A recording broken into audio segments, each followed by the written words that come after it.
Hey guys!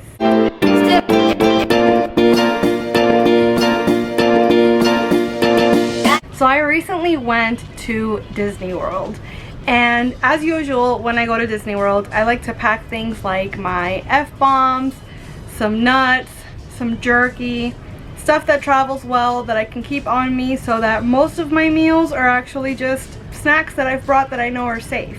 I'm going to include a link right here to the video that I did of our road trip snacks actually. A lot of the stuff that I ate on the road trip is stuff that I typically bring into the parks with me as well. But alas, it gets tiresome to just eat out of a backpack for several days at a time.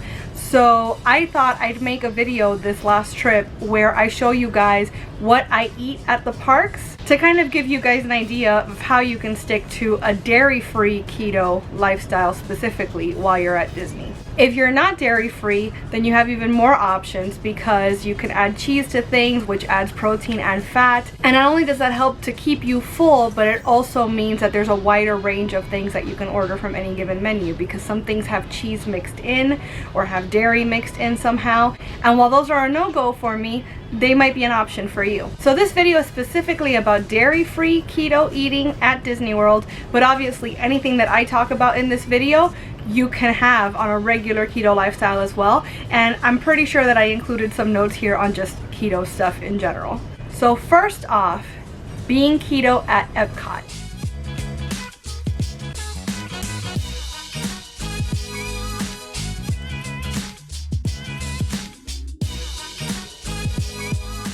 Alright, so we're at Epcot today and I'm eating at Sunshine Seasons. So I got from the grill area.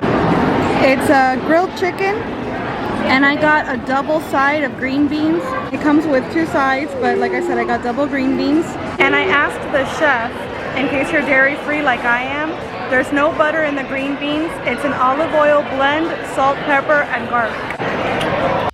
Meanwhile, my mom did not want to spend money on food, so she brought steak strips, string cheese, she's not dairy free, ham, and pork rinds. So she's set. Here's another good keto option at Epcot at the America Pavilion at the Fife and Drum, which is just a little kiosk. You can get a turkey leg. The chicken was amazing. The green beans were really good too, and there's a lot of stuff at that particular restaurant that you can mix and match to make a good low-carb meal. You could also go to the Electric Umbrella as another option, and that's a restaurant that's kind of between the two areas of Future World, between the land and the test track area, whatever that's called. It's right in the center, right past Spaceship Earth when you walk in, and there you can get an Angus cheeseburger or a regular burger without a bun, without fries. And most counter service places will offer a salad of some sort that you can kind of tweak to fit your needs. Any table service restaurant is going to try their best to be super accommodating. The thing about table service is that you typically need a reservation, and it's gonna be probably a little pricier than a counter service restaurant. Plus, I prefer to do counter service because when I'm at the parks, I'm go, and I just can't fathom wasting or spending, I guess, an hour and a half, 2 hours of my day sitting and having a meal. Like, that would just drive me nuts, and I would just be thinking of all the things that I could be doing instead with my time. So for me, counter service is where it's at. Next park we went to was Magic Kingdom. All right, we're at the Magic Kingdom, and if you want a turkey leg, Tortuga Tavern is the place, as evidenced. Okay, so we're at Pecos Bills, and I got a $4 side of chicken, a $4 side of beef, and a $2 side of guacamole. And then from the toppings bar, I got some pico de gallo and some lime. And this is going to be a very nice keto meal. If you're not dairy free, the toppings bar also has extra shredded cheese and sour cream that you could add to your meats.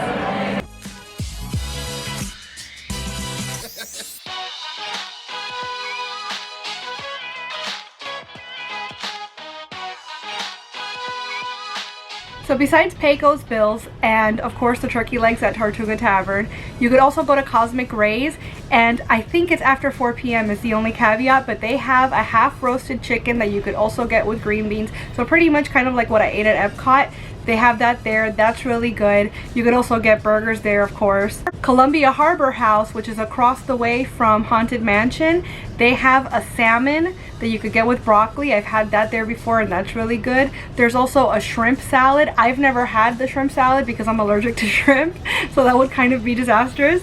But again, it's another option if you're kind of tired of burgers and hot dogs and things like that. It's still a counter service restaurant, but it feels like more of like a proper meal. And if you're not completely opposed to a table service restaurant, Skipper Canteen, which is in the Adventureland area, they have steak salads and they also have a seafood stew that's supposed to be really good, and both of those things are low carb. And the last park we went to on this trip was Animal Kingdom. We're at Satu'li Canteen and we're gonna get some grub. Okay, so I'm having the beef bowl with red potato hash, and the coleslaw or the slaw was separate because they forgot to put it on the plate. But the reason I got potato hash, even though it's not keto, is because the only keto option is a salad base, and the salad base comes pre-mixed with feta cheese. And as you guys all know, I am dairy free before I am keto. So for this meal, I am having potatoes. But just so you guys are aware, there is a keto option here if you are not dairy free.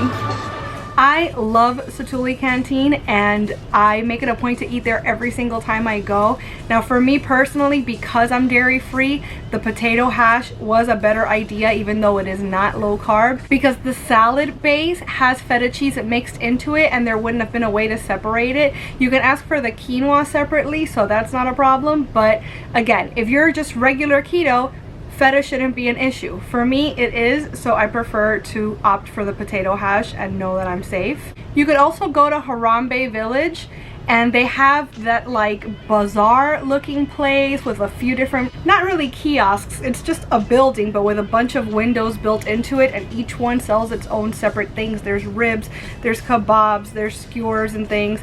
I personally feel like the food there is not worth the cost. It's not that it's terrible, it's just that it's stuff that I could cook and eat at home and it'd be cheaper. So it's not a terrible place to eat, but it's definitely not my first choice. It is a choice though. At Pizzafari, before I was dairy free, I had a chicken Caesar salad there that was absolutely delicious. So again, if you're not dairy free, that's another option. And then Flame Tree Barbecue has ribs and chicken and all sorts of really yummy sounding and smelling stuff. I haven't eaten there since I've been keto because the only options that you have for sides are coleslaw and baked beans, neither of which is particularly low carb, so I haven't been there. But if you're traveling with someone that doesn't mind eating the carb heavier stuff, that's something that you could consider, maybe splitting a platter between the two of you, letting them have all the carby stuff, and then you guys kind of split the meat. Something to think about. Now this last trip we didn't get to go to Hollywood Studios, but all the same I did some research so I could give you guys some ideas or options if you're on the dairy-free keto lifestyle and you're at that park. At ABC Commissary, they have a bacon cheeseburger, which obviously you could get with or without cheese depending on your situation. Just order it without the bun. They also have lemon pepper salmon, or you can have a chicken club sandwich without bread. Any of these things can be ordered with green beans as a side. So there's plenty of options there. Now we did go to Disney Springs, but we didn't eat there. We just kind of walked around, shopped, and then went to BurgerFi on I-4 to eat. But all the same, I wanted to give you guys some ideas for stuff to eat at Disney Springs. Now Blaze Pizza used to do a crustless pizza, and apparently they don't do that anymore, at least as of June. With any of these restaurants, things are constantly changing, so just because I got to eat it last time I went does not necessarily mean that it's still going to be an option there. Typically Disney's pretty good about moving things around though and accommodating you, so if they don't have exactly what you want, you could still kind of talk to the chef, let them know what you need, and they should be able to get you something that will fit the bill-ish. But yeah, Blaze Pizza, as of the filming of this video, no longer does crustless pizza, which is a shame. Now, Polite Pig is a barbecue restaurant, and I've heard kind of mixed reports from there. Some people say that it should be safe, especially since you're walking around Disney so much, etc. Other people say that because the meats are brined in sugar, it's not as safe a low carb or keto bet. It really depends on you, you know, pretty much arming yourself with the information that it is a sugar brine and deciding for yourself if that's something that you're willing to take on. But the food there always smells incredible, so I'm sure it must taste really, really good. Pretty much, if you're not super strict, just go in, order stuff with no sauce, and you should be okay, but that's your choice to make. Homecoming is another restaurant that people rave about, and the deviled eggs in particular is something that I keep hearing a lot about. There's also like a fried Brussels sprouts dish that's supposed to be really, really good. I've never eaten there myself, so if anybody has and you have a favorite dairy-free keto or just plain keto meal there, let me know in the comments what it is. And then the one place that I have eaten at Disney Springs since I've been keto is Deluxe Burger. And of course, burgers are always a safe bet. They do a lettuce wrap there, and that's the easiest thing you could do is add bacon. If you're not dairy-free, add some cheese, get a lettuce wrap, and voila, you have an easy keto no-fail meal. So you guys, I hope this video has been helpful. If you know of any other keto options in the parks or outside the parks that I might have missed, please let me know in the comments what they are. I'm always excited to hear about new things that I didn't know about at the park, especially when it comes to food. So I'm looking forward to hearing from you all. So thanks so much for watching. If you enjoyed this video, please give it a thumbs up. I'd also love it if you would subscribe and click the notification bell because I post at least 3 times a week and you're not going to want to miss a minute. Thanks again for watching. Bye!